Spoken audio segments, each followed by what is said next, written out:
Growing up, I was more of an introvert. I have one sister, elder sister, and she was very outgoing.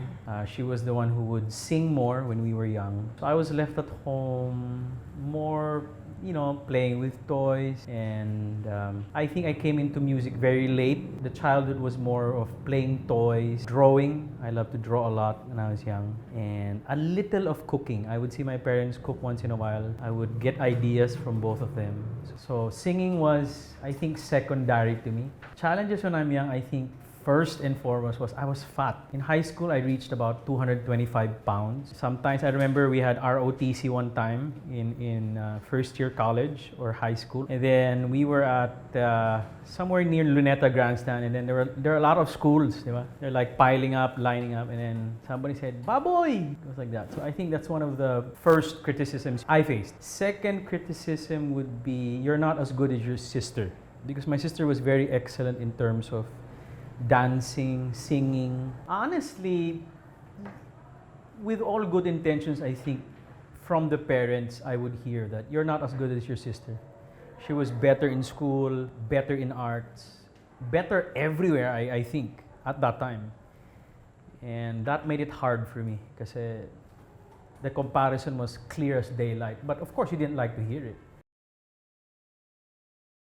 First job was working as a dishwasher in my dad's restaurant. When I graduated from college, business degree in De La Salle, I went straight into the kitchen. Out of family guilt that I'm the only son, and usually in Chinese families, the male gets to head the business of the family. I really felt that my dad sacrificed too much already for us. He was working every day in the restaurant, 6.5 days a week for like 26 years already at that time. So I wanted to get into the restaurant so that he would retire sana. But wrong. I was very naive. My dad didn't want me to start at the top. So he made me a dishwasher first. And then after I washed the dishes, he made me go through the stations. Then you go to the small dishes, and then you escalate to lapu-lapu, which is the main, because Mr. Poon is known for steamed lapu-lapu with mud sauce. For 6 years, I did that until I became a resident cook. Me and my dad every day we'd cook in Mr. Poon every day for 6 years. But we had a lot of tension because I have a dominant personality. My dad is a self-made man. So he was like, "You don't tell me what to do," So we had all this tension until I think on the 6th year, it was 1999, I remember. At the end of 1999, I was like, I gotta go. So we had this very bad fight, but I had no way to go out. I don't think I was strong enough to leave the house. I think it was fate. I think it's divine that my classmate in De La Salle called me, "Hey, we have a small Pasig property. We want to make a restaurant. Can you manage it for us?" I took that as a divine open door for me to leave home. I said, "Okay, I'll take that restaurant if you'll find me a small place to live." So that's when I ran away from home, year 2000. I left the family home in Malate and started on my own. And I still struggled. That time, there were very few music gigs. Sometimes you have, sometimes you don't. So I would sing with this girl, sing with another guitarist, just once in a while, but never like continuous. It was in 2002 that I got a break. The lead singer of this famous band in the 90s called Vana Vana, FOJ. The lead singer, Terry Sambahon, was a churchmate. And then she said, "I'm getting tired of the band scene. To tell you the truth, I'm quitting Vana Vana already. I'm like, it's just too loud." So Terry emailed me saying, "I want to join your band, acoustic." From 2002 until 2006, we had 2 albums, acoustic albums, with Viva. That's where I got continuous gigs as a musician, but not as a crooner. Honestly, initially was both of my parents were not in a way that they don't want me to get into it negatively, but it's just to the Chinese families, number one is money, number one is business. Very important. I think at that time my parents were thinking that, "Richard, you're a Chinese, you're going into music. It's gonna be your work. So one word stood out to my family, which is unstable. Music or arts is an unstable job. And I think they had good reason to believe that. They're way more positive now. They've been very supportive because they see that for 10 years it has been like a wild ride for me. So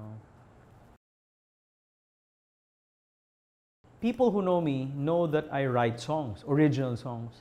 And I felt in U-Turn, in the 2 albums, we were never given or allowed a chance to show our original songs. So I felt dying as a songwriter. So I told my good friend, Erickson, who's now my manager, I told Erickson, hey, I want to quit. Eric said, you know, if you want me to manage you, because he's been helping me ever since, he said, I think you'll make it as a Bublé type, Sinatra type singer, because the Philippines doesn't have a Bublé singer at the time. And I hated the idea, so we fought, me and Eric, and we had this like bad conversation.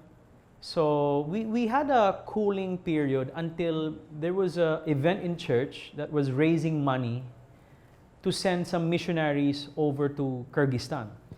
And so they said, oh, they're inviting some people to sing for free. Would you like to sing 3 songs? And then Eric goes, Richard, just give me this one shot. Put down your guitar. And he goes, put on a black suit, white inner, you know, exactly this. And then sing some jazz standards. So I sang 3 songs. When I go down the stage, there was this Phil Am guy who I knew, who was very straight. He comes to me saying, you know, Richard, I've watched you in U-Turn before. You were okay. But now seeing you in a suit, singing these types of songs, your value increased by 200%.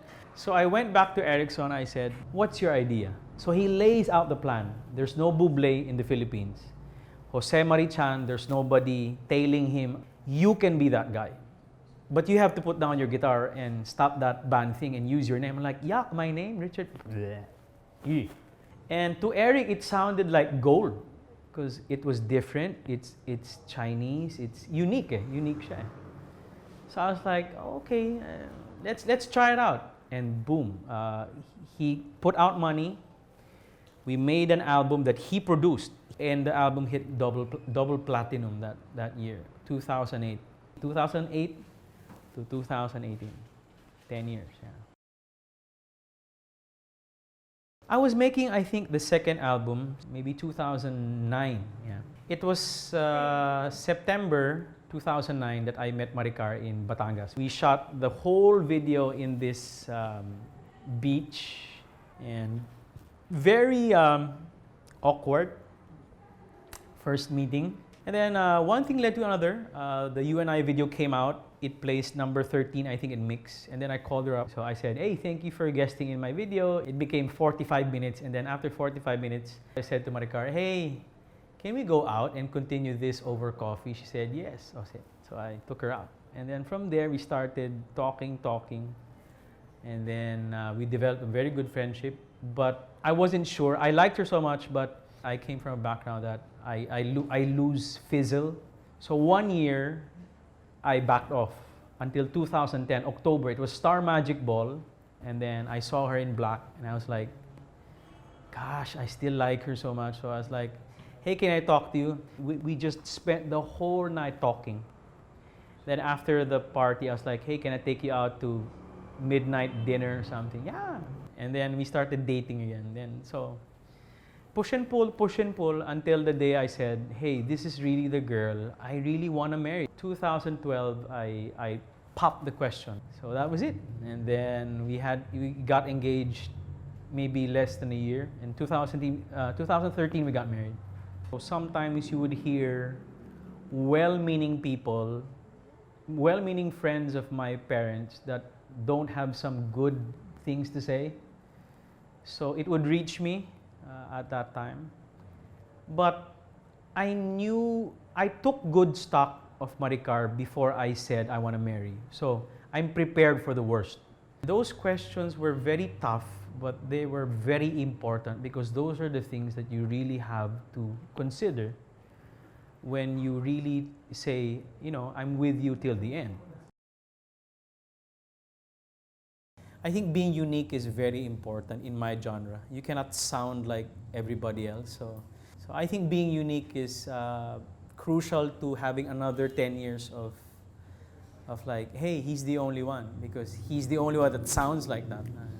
I think some people have tried and continue to try. I think it's a genre that you notice when you go to hotels, in the lounges, the women sing standards, right? They sing the music I sing. I think it's just challenging if you want to be a male singer of this genre. But I think I'll continue to try to make the music unique. I feel very, very blessed because I know so many people that are talented that sometimes do not get the breaks. I may not be super mainstream, but they know who I am and what my sound is. And for a small Chinese guy coming from Uno High School, a small school in Binondo, it's something almost impossible to happen.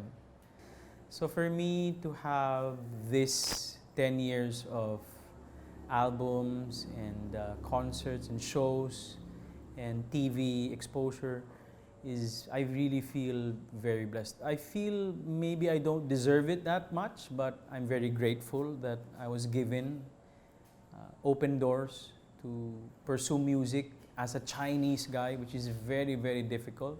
I think somebody up there is thinking of me. I feel very blessed. For Chinese Filipinos, the best advice I could think of is to really leave the family shadow. Because the family shadow, usually 100% good intentions. But Chinese Filipinos usually have a bent or a bias for business. Business, business, business, business. So if God gave you a good voice, a singer's voice, if God gave you a theater artist's acting skills, if God gave you a painter's hand, if you're in the arts and that is the gift, the strongest gift that God gave you, you might not be able to use that under a business mindset of the family, of a Chinese Filipino family. So the best thing I'd say is, respectfully, is wear black and try out what is life or what career could I have beyond the family shadow.